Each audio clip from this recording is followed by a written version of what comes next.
This is one of the most fascinating incidents of mine. By the second semester of our class 12, Arya and I had grown quite close. If you asked how close, I'd say we talk at least once or twice a week. Even though she has my number and I have hers, we don't talk very often. She never asks about me and seldom shares any of her experiences. That's just how our relationship was. She had always been the most mysterious person I had ever met. I knew she might not share the same feelings I had, but I couldn't help being curious about her. Saya, one of my best friends whom I mentioned earlier, had some doubts about a subject.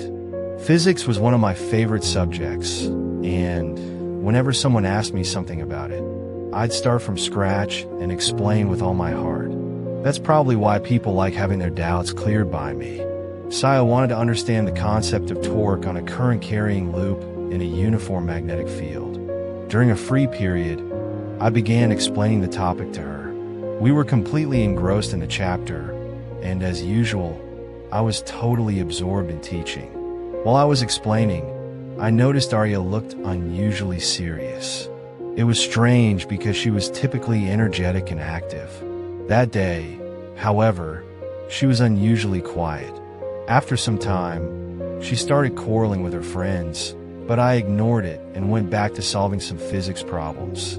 Then, I felt like one of her friends was calling me.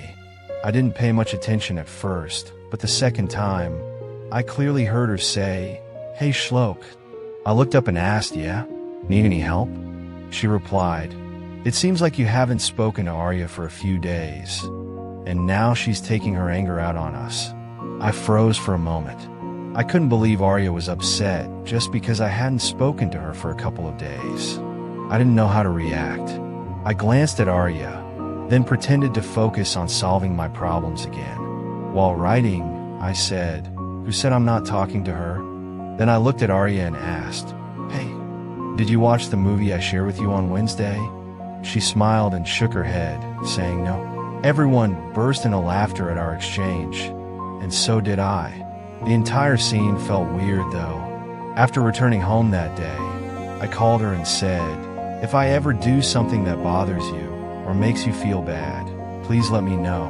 Sometimes I might not even realize it, but I'd hate for your relationship with your friends to be affected because of me." She agreed with me, and we ended up talking for a long time, 15 minutes to be exact.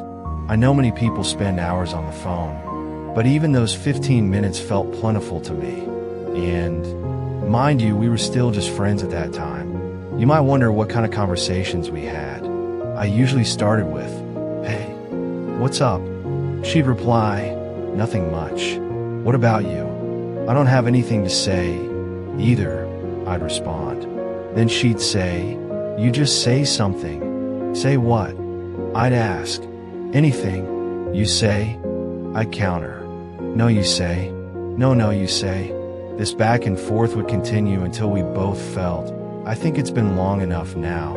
Before I could say a proper goodbye, she'd always end the call abruptly with, "Bye," and hang up before I had a chance to say anything. Gosh, she was such a weirdo, but in the best way.